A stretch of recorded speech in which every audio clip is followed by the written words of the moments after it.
ഭൗതിക ജീവിതത്തിൽ നിന്ന് 4ാം ഘട്ടത്തിലേക്ക് നമ്മൾ പോകുന്ന പ്രക്രിയക്കാണ് മരണം എന്ന് പറയുന്നത്. അതാണ് മരണം. എന്താണ് മരണം എന്ന വിഷയത്തെക്കുറിച്ച് ഒരുപാട് പഠനങ്ങൾ നടന്നിട്ടുണ്ട്. മാത്രമല്ല, ആധുനിക ലോകത്തെ ശാസ്ത്രജ്ഞന്മാർ മരണത്തെക്കുറിച്ച് അവർ പഠിച്ചു. എന്തിന്? മനുഷ്യനെ എങ്ങനെ മരണത്തിൽ നിന്ന് രക്ഷപ്പെടുത്തും എന്നറിയാൻ, മനുഷ്യനെ എങ്ങനെ മരണത്തിൽ നിന്ന് രക്ഷപ്പെടുത്താമെന്ന് അറിയാനായി അവർ പഠിച്ചു. മാത്രമല്ല, ഇതിനെക്കുറിച്ചുള്ള പഠനം മനുഷ്യ ചരിത്രത്തോളം പഴക്കമുണ്ടെന്നാ പറയപ്പെടുന്നത്. പണ്ട് മുതലേ മനുഷ്യൻ മരണത്തിൽ നിന്ന് രക്ഷപ്പെടുക എന്നത് അവൻ്റെ ആഗ്രഹമായിരുന്നു. അതുകൊണ്ട് തന്നെ നിരന്തരമായ പഠനങ്ങൾ നടന്നു. ആ പഠനങ്ങളിൽ അവർ മരണത്തെക്കുറിച്ച് ചില അഭിപ്രായങ്ങളൊക്കെ പറഞ്ഞു. ഒരു വിഭാഗം പറഞ്ഞത് എന്താണ് മരണം? മരണമെന്ന് പറഞ്ഞാൽ ഒരു വിഭാഗം അഭിപ്രായപ്പെട്ടത്, അവർ പറഞ്ഞു, the spontaneous heart beats could not be resorted.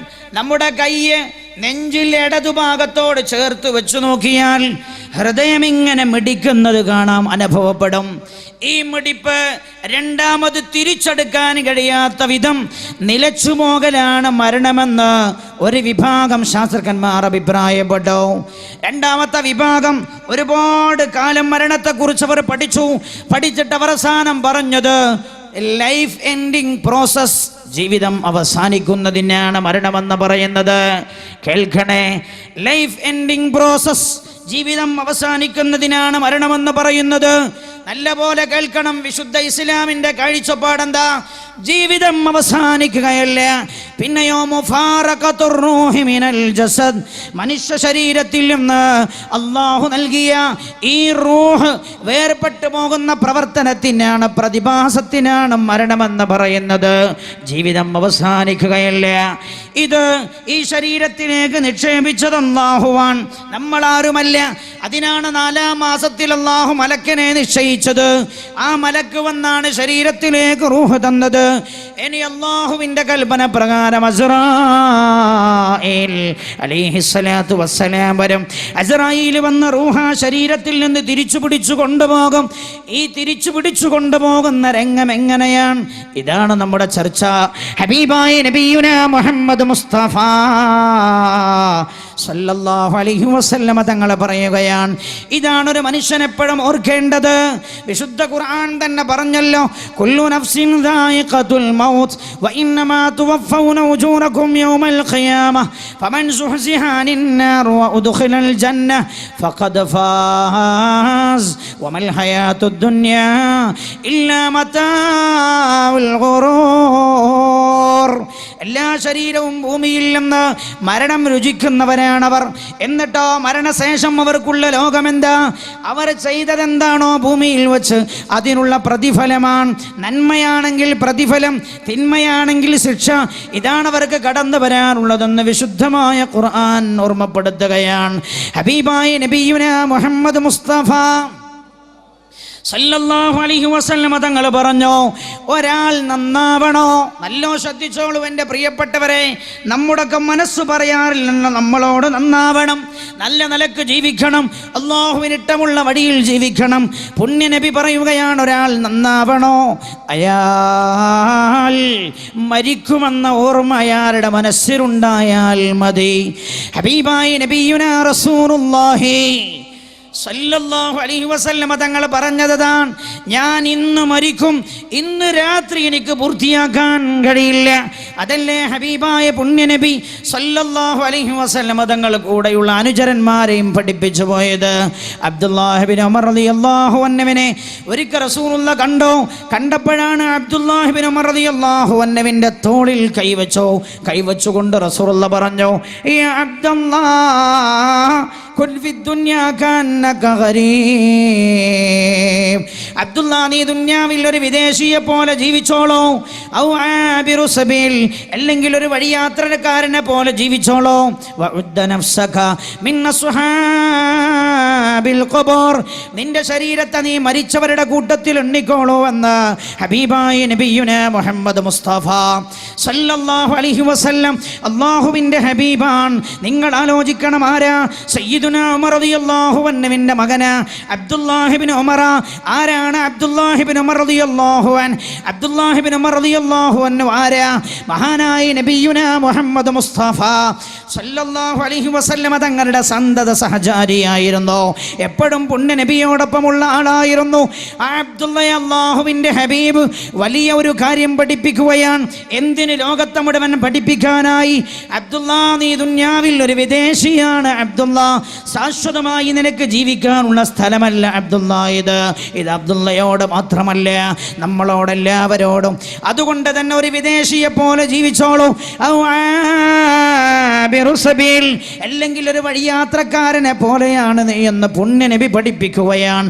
ശ്രദ്ധിക്കൂ എൻ്റെ സഹോദരങ്ങളെ, ഞാൻ ഈ നാട്ടിൽ ഒരു വിദേശിയാണല്ലോ. എൻ്റെ നാട് ഇതല്ല. ഞാൻ ഇവിടെ വന്നതെന്തിനാ? ചില ഡ്യൂട്ടി നിർവഹിക്കുവാനാണ്, ചില കാര്യം ചെയ്യുവാനാണ്. ആ കാര്യം ചെയ്താൽ ഞാൻ ഇവിടെ നിന്ന് തിരിച്ചു പോകും. ശ്രദ്ധിക്കണം, ഞാൻ ആ കാര്യം ചെയ്താൽ ഇവിടെ നിന്ന് തിരിച്ചു പോകും. എൻ്റെ നാട് ഇതല്ല. അതുകൊണ്ട് തന്നെ ഞാൻ ഇങ്ങോട്ട് വരുമ്പോൾ എൻ്റെ വീട്ടിലെ സാധനങ്ങൾ എടുത്തിട്ടില്ല, ഒന്നും ഞാൻ എടുത്തിട്ടില്ല.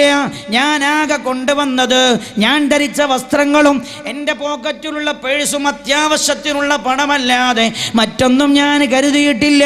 അല്ലാഹുവിൻ്റെ ഹബീബ് പറയുകയാണ്, അബ്ദുള്ള, ഇതേപോലെയാണ് ദുനിയാവ് നിനക്ക്. നീ ശാശ്വതനല്ല ഇതിൽ അബ്ദുള്ള. നീ ഒരു വിദേശിയെ പോലെ ജീവിച്ചോളൂ അബ്ദുള്ള. അല്ലാഹുവിൻ്റെ ഹബീബ് ഇത് പറയുക മാത്രമല്ല, മഹാനായ പ്രവാചകൻ ജീവിതത്തിലൂടെ കാണിച്ചതും അതുതന്നെയാണ്. മഹാനായ സയ്യിദുനാ ഉമർ ഇബ്നുൽ ഖത്താബ് റളിയല്ലാഹു അൻഹു. കേൾക്കണേ, നിങ്ങൾക്ക് കേട്ടാൽ നമ്മുടെ കണ്ണ് നനഞ്ഞു പോകും, മനസ്സ് വേദനിച്ചു പോകും. ആരാണിത്?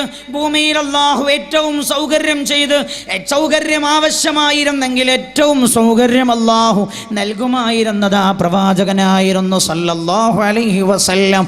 ഒരു ദിവസം സയ്യിദുനാ ഉമർ റളിയല്ലാഹു അൻഹു ഹബീബായ നബിയുനാ റസൂലുള്ളാഹി സല്ലല്ലാഹു അലൈഹി വസല്ലം തങ്ങളുടെ വീട്ടിലേക്ക് കയറി വന്നതാണ്. അല്ലാഹുവിൻ്റെ ഹബീബ് വീടിന്റെ കഥ കടഞ്ഞു കിടക്കുന്നു. ഉമർ റളിയല്ലാഹു അൻഹു വന്നിട്ട് വീടിന്റെ കതകിന് കൊട്ടി. വാതിൽ തുറക്കപ്പെട്ടോ. ആരാ വന്ന് തുറന്നതാരുമല്ല, ഹബീബായ റസൂലുള്ളാഹി തന്നെയാണ് സല്ലല്ലാഹു അലൈഹി വസല്ലം. വാതിലങ്ങ് തുറന്നു. പുണ്യ നബി സല്ലല്ലാഹു അലൈഹി വസല്ലം തങ്ങൾ കിടക്കുന്നിടത്ത് എഴുന്നേറ്റ് വന്നതാണ്. റസൂലുള്ളാഹി സല്ലല്ലാഹു അലൈഹി വസല്ലം തങ്ങളെ കണ്ടപ്പോൾ സയ്യിദുനാ ഉമർ റളിയല്ലാഹു അൻഹു കരഞ്ഞു പോയി. എന്താ ഉമർ റളിയല്ലാഹു അൻഹു കണ്ടത്? തൻ്റെ ശരീരത്തിൻ്റെ പിൻഭാഗം ഈത്തപ്പനയോലയിലാ റസൂലുള്ള കടന്നത്. ചിന്തിക്കണം, ആരാണ് എൻ്റെ പ്രിയമുള്ള സഹോദര? സലാമുസ് पर के जिसके दम से दुनिया में बहार आई, सलाम उस पर मुअत्तर कर रही है जिसकी दानाई. ആര് മുഖേനയാണോ ലോകത്തു കാണുന്ന ഈ വിപ്ലവങ്ങൾ മുഴുവൻ ഉണ്ടായത്? ആ ഹബീബ് നബിയുനാ മുഹമ്മദുർ റസൂലുള്ളാഹി സല്ലല്ലാഹു അലൈഹി വസല്ലം. ലോകത്തിന് വെളിച്ചം കിട്ടിയത് ഏത് നബിയിലൂടെയാണോ? ആ പ്രവാചകനാ. നിങ്ങൾ ആലോചിക്കണേ, ആ റസൂലുള്ള ഉറങ്ങി എഴുന്നേറ്റ് വരികയാണ്. കിടന്നതെവിടെയാ? ഉമർ റളിയല്ലാഹു അൻഹു ശ്രദ്ധിച്ചു നോക്കി. ഈ തപ്പനയോല കൊണ്ട് മുടഞ്ഞുണ്ടാക്കിയ പായയില പുണ്യ നബി കടന്നത്. അതിൽ കടന്നത് കൊണ്ട് ശരീരത്തിൻ്റെ പിൻഭാഗത്ത് പാടുകൾ വന്നിട്ടുണ്ട്. ഇത് കണ്ടപ്പോഴല്ലേ ഉമർ റളിയല്ലാഹു അൻഹുവിൻ്റെ രണ്ട് കണ്ണും നിറഞ്ഞത്. യാ റസൂലല്ലാഹ്, ഞാൻ അങ്ങേക്ക് നബിയെ നല്ലൊരു പുതപ്പ് കൊണ്ടുവന്ന് തരട്ടെയോ? യാ റസൂലല്ലാഹ്, അങ്ങേക്ക് കിടന്നുറങ്ങാനായി നല്ലൊരു പുതപ്പ് ഞാൻ സമ്മാനിക്കട്ടെയോ നബിയെ? അങ്ങ് കിടക്കുന്നത് നിലത്തോ നബിയെ? ഈ തപ്പനയോലയെ വെട്ടിയിട്ട് അതിലാണോ നബി അങ്ങ് കിടക്കുന്നത്? അങ്ങേക്ക് കിടക്കാൻ ഞാനൊരു പുതപ്പ് വാങ്ങിച്ചു തരട്ടെയോ എന്ന് ചോദിച്ചപ്പോൾ ഈ നബി പറഞ്ഞത് എന്താണെന്നറിയാമോ? ഉമറേ, വേണ്ട ഉമറേ, നമുക്ക് സുഖിക്കാനുള്ളത് ഇവിടെയല്ല ഉമറേ. നമ്മുടെ ലോകം ജീവിതം കടന്നു വരാനേ ഉള്ളൂ ഉമറേ. അതുകൊണ്ട് അവിടെയാണ് നമുക്ക് സുഖജീവിതം വേണ്ടതെന്ന് ഹബീബായ നബിയുനാ മുഹമ്മദ് മുസ്തഫ സല്ലല്ലാഹു അലൈഹി വസല്ലം. ചിന്തിക്കണേ നിങ്ങൾ, അബ്ദുല്ലാഹി ഇബ്നു ഉമറിനെ പഠിപ്പിച്ച പുണ്യ നബിയുടെ ജീവിതം മറ്റൊന്നായിരുന്നില്ല സല്ലല്ലാഹു അലൈഹി വസല്ലം. അപ്പം ഈ ദുന്യാവ് ഒരു വിദേശിയെ പോലെയാണ് ദുന്യാവിൽ നമ്മൾ ജീവിക്കേണ്ടതെന്ന് പഠിപ്പിച്ച ആ പ്രവാചകൻ. മാത്രമല്ല, മരണത്തെ നിങ്ങൾ എപ്പോഴും ഓർക്കണം. ഓർത്തുകൊണ്ടേയിരുന്നാൽ അള്ളാഹുവിനെ കുറിച്ചുള്ള ചിന്ത നിങ്ങളുടെ ഖൽബിലേക്ക് ഓടി വരും. മഹാനായ നബിയുനാ റസൂലുള്ളാഹി സല്ലല്ലാഹു അലൈഹി വസല്ലമ തങ്ങളോട് ആയിഷ റളിയല്ലാഹു അൻഹ ചോദിച്ചല്ലോ ഒരിക്കൽ, യാ റസൂലല്ലാഹ്, അല്ലാഹുവിൻ്റെ ഹബീബേ, യുഹ്ശറു മഅശ്ശുഹദാഇ അഹദുൻ, ശുഹദാക്കളോട് കൂടെ ഒരുമിച്ച് കൂട്ടപ്പെടുന്ന ആരെങ്കിലും ഉണ്ടോ യാ റസൂലല്ലാഹ്? ശുഹദാക്കളുടെ പ്രതിഫലം ലഭിക്കുന്ന മറ്റാരെങ്കിലും ഉണ്ടോ നബിയേ? മഹാനായ നബിയുനാ റസൂലുള്ളാഹി സല്ലല്ലാഹു അലൈഹി വസല്ലമ തങ്ങൾ പറഞ്ഞു, നഅമുണ്ട്.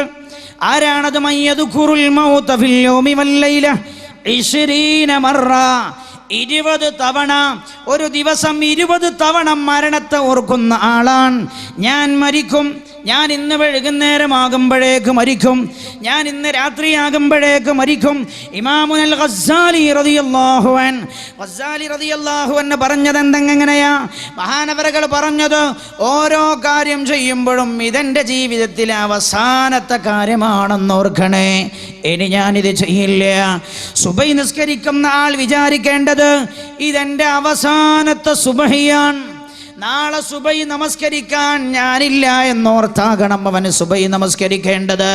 മാത്രമല്ല, അതിൻ്റെ ജീവിതത്തിലെ തന്നെ അവസാനത്തെ നിസ്കാരമാണെന്ന് അയാൾ ഓർക്കണം.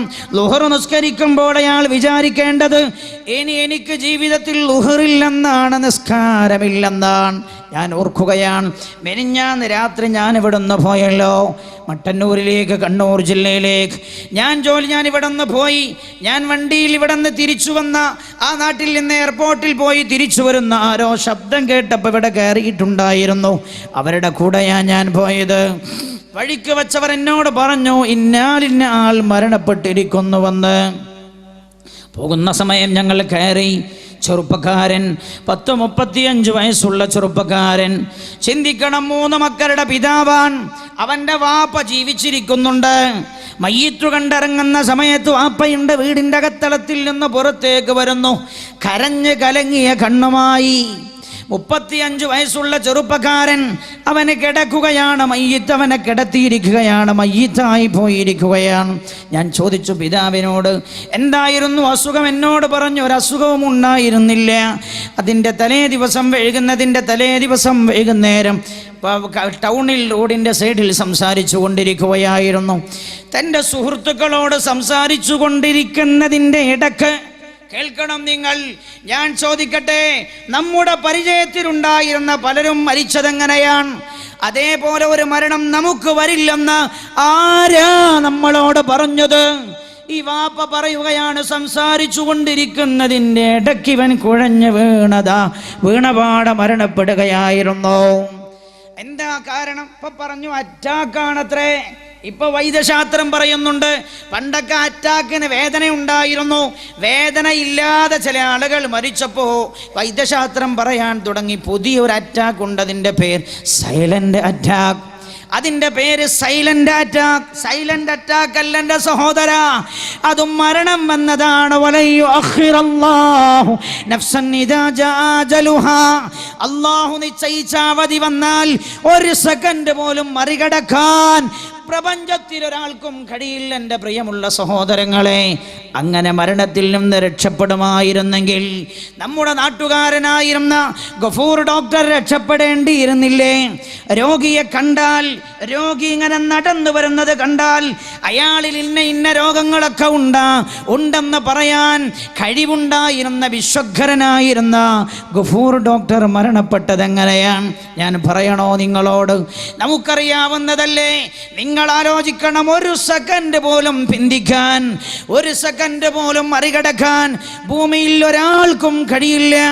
ഈ മരണത്തെയാ നിങ്ങൾ ഓർക്കേണ്ടതെന്ന് ഹബീബായ നബിയുനാ റസൂലുള്ളാഹി സ്വല്ലല്ലാഹു അലൈഹി വസല്ലം. എന്നാൽ നിങ്ങൾക്ക് നന്നാവാൻ കഴിയും. അതുകൊണ്ടല്ലേ മഹാനായ സയ്യിദുനാ ഉമർ ഇബ്നുൽ ഖത്താബ് റളിയല്ലാഹു അൻഹു, മഹാനായ ഉമർ റളിയല്ലാഹു അൻഹു ഒരാളെ നിശ്ചയിച്ചിരുന്നു. ഭരണമേറ്റെടുത്ത ഉടനെ എന്താ, ഒരാളെ ശമ്പളം കൊടുത്ത് നിശ്ചയിച്ചു. എന്താ അയാളുടെ ഡ്യൂട്ടി? അയാൾക്കൊരു ഡ്യൂട്ടി മാത്രം. ഉമർ റളിയല്ലാഹു അൻഹുവിനോട് എപ്പോഴും ഇങ്ങനെ പറയുക, ഉമറേ നീ മരിക്കും, ഉമറേ നീ മരിക്കും, ഉമറേ നീ മരിക്കും, ഉമറേ നീ മരിക്കും. ഒരാളെ ശമ്പളം കൊടുത്ത് നിശ്ചയിച്ചതാ. എന്തിന്? ഇത് പറഞ്ഞുകൊണ്ടിരിക്കാൻ. ഭരണകാര്യങ്ങളുമായി വ്യാപൃതനാകുമ്പോൾ മരണം മറന്നു പോകാതിരിക്കാൻ സയ്യിദുനാ ഉമർ റളിയല്ലാഹു അൻഹു ചെയ്തിരുന്നതായിരുന്നത്രേ അത്. അങ്ങനെ ഒരു ദിവസം തൻ്റെ എൻ്റെ ഉദ്യോഗസ്ഥനെ ഈ മരണത്തെ ഓർമ്മിപ്പിക്കുന്ന ആളെ വിളിച്ചുകൊണ്ട് പറഞ്ഞു, സഹോദരാ, ഇനി നിങ്ങൾ പോയിക്കോളെ, ജോലിയിൽ നിന്ന് ഞാൻ നിങ്ങളെ പിരിച്ചുവിട്ടിരിക്കുകയാണ്. അയാൾ ചോദിച്ചു, അപ്പോൾ ഉമറേ, ഇനി നിങ്ങൾക്ക് മരണമോർക്കണ്ടയോ? ഇനി നിങ്ങൾക്ക് മരണമോർക്കണ്ടയോ എന്ന് ചോദിച്ചപ്പോൾ അദ്ദേഹം പറഞ്ഞു, സയ്യിദുനാ ഉമർ റളിയല്ലാഹു അൻഹു പറഞ്ഞു, ഇനി നിങ്ങൾ ഓർമ്മപ്പെടുത്തണം എന്നില്ല. ഓർമ്മപ്പെടുത്താൻ എൻ്റെ ശരീരത്തിൽ തന്നെ അള്ളാഹു ചില ആളെ നിശ്ചയിച്ചിട്ടുണ്ട്. അയാൾ ചോദിച്ചു, എന്താ? അപ്പം തൻ്റെ താടി കാണിച്ചുകൊണ്ട്, താടിയിലെ നിരച്ച ഒരു രോമമുണ്ട്, ആ രോമം കാണിച്ചുകൊണ്ട് സയ്യിദുനാ ഉമർ റളിയല്ലാഹു അൻഹു പറഞ്ഞു, സഹോദരാ, ഇനി ഈ രോമം കാണുമ്പോൾ എനിക്ക് ഓർമ്മ വരും ഞാൻ മരിക്കാനായെന്ന്. മരണം അടുത്തു എന്നതിൻ്റെ അടയാളമാണ്. നേരെ എൻ്റെ പ്രിയമുള്ള സഹോദര, ഒരിക്കലൊരു പ്രവാചകന്റെ സന്നിധിയിൽ വന്നല്ലോ അസ്രായീൽ അലൈഹിസ്സലാം. അസ്രായീൽ വന്ന് തിരിച്ചു പോകുന്ന സമയം ഈ പ്രവാചകൻ അസ്രായീലിനോട് പറഞ്ഞു, അസ്രായീൽ, നിങ്ങളൊരു കാര്യം ചെയ്യണം, നിങ്ങൾ വരുന്നതിന് മുമ്പ് ഒന്നെന്നെ വിവരമറിയിച്ചേ വരാവൂ എന്ന് പറഞ്ഞു. അസ്രായീൽ അലൈഹിസ്സലാം അത് ഏറ്റു. കുറേ കാലം കഴിഞ്ഞു, റൂഹ് പിടിക്കാനായി അസ്രായീൽ വന്നു അലൈഹിസ്സലാം. അപ്പൊ ഇയാൾ ചോദിച്ചു, എന്തിനാ ഇസ്രായീൽ? പ്രവാചകൻ ചോദിച്ചു, എന്തിനാ ഇസ്രായീൽ അങ്ങ് വന്നത്? മരിക്കാനായി എന്നുള്ള വിവരമറിയിക്കാനാണോ? അപ്പ ഇസ്രായീൽ പറഞ്ഞു, അല്ല, മരിക്കാനായെന്ന വിവരമറിയിക്കാനല്ല, മരിപ്പിക്കാൻ, റൂഹ് പിടിക്കാൻ വന്നതാണ് ഞാൻ. അപ്പൊ ഈ പ്രവാചകൻ ചോദിച്ചു, അല്ല ഇസ്രായീൽ, നീ വഞ്ചിക്കുകയോ ചതിക്കുകയോ? നീ എന്താ വാക്കുപാലിക്കാത്തത്? അപ്പോ ഇസ്രായീൽ ചോദിച്ചു, അതെന്താ? അന്ന് നമ്മൾ കണ്ടപ്പൻ പറഞ്ഞില്ലായിരുന്നില്ലേ, മരിക്കുന്നതിന് മുമ്പൊന്ന് വിവരമറിയിക്കണമെന്ന്, മരണത്തിനായി ഒരുങ്ങാനാണെന്ന്. അസ്രായീൽ അലൈഹിസ്സലാമെ, അന്ന് നിങ്ങൾ ആ കാര്യം ഏറ്റുപോയതല്ലേ? അസ്രായീൽ പറഞ്ഞു, ഞാനത് നിർവഹിച്ചല്ലോ, മരിക്കാൻ പോകുന്നുവെന്ന വിവരം ഞാൻ പറഞ്ഞയച്ചല്ലോ. പ്രവാചകൻ പറഞ്ഞു, എന്നോടാരും പറഞ്ഞില്ലല്ലോ, എനിക്കത് കിട്ടിയില്ലല്ലോ. അപ്പൊ ചോദിച്ചു അസ്രായീൽ അലൈഹിസ്സലാം, നിങ്ങൾ നേരത്തെ നല്ല ആരോഗ്യമുള്ള ആളായിരുന്നില്ലേ? ഇപ്പൊ ആരോഗ്യമെല്ലാം ക്ഷീണിച്ചു ശുഷ്കിച്ചു പോയില്ലേ? ഇതുതന്നെയാണ് ഒന്നാമത്തെ അടയാളം. ഞാൻ വരാനായി എന്നതിൻ്റെ ഒന്നാമത്തെ അടയാളമായിരുന്നത്. നിങ്ങൾക്ക് ഗ്രഹിക്കാൻ കഴിയാത്തത് ഞാൻ ഉത്തരവാദിയല്ലല്ലോ. പിന്നെ ചോദിച്ചോ, നിങ്ങളുടെ മുടി അന്ന് കറുത്തതായിരുന്നില്ലേ, ഇപ്പോൾ നര ബാധിച്ചില്ലയോ? അതെ, നരച്ചത് ഞാൻ വരാനായി എന്നതിൻ്റെ അടയാളമായിരുന്നു വന്ന് ആ പ്രവാചകനോട് അസ്രായീൽ അലൈഹിസ്സലാത്തു വസ്സലാം പറഞ്ഞു കൊടുക്കുകയാണ്. ഹബീബായ നബിയുനാ മുഹമ്മദ് മുസ്തഫ സല്ലല്ലാഹു അലൈഹി വസല്ലം തങ്ങൾ പറഞ്ഞത്, അക്ഫിറൂ മിൻ ദിക്രി ഹാദിമിൽ ലദ്ദാത്ത്, എല്ലാ രസങ്ങളെയും നശിപ്പിച്ചു കളയുന്ന മരണത്തോർത്തുകൊണ്ട് നിങ്ങൾ ജീവിക്കണേ. എല്ലാ രസങ്ങളും നശിപ്പിച്ചു കളയുന്ന രംഗമാണ് എൻ്റെ സഹോദര മരണം. എല്ലാം തകർത്തിക്കളയും. അല്ലാഹുവേ, അർഹമുർ റഹീമീനായ തമ്പുരാനെ, നല്ല മരണം ഞങ്ങൾക്ക് നീ പ്രദാനം ചെയ്യണേ അല്ലാ.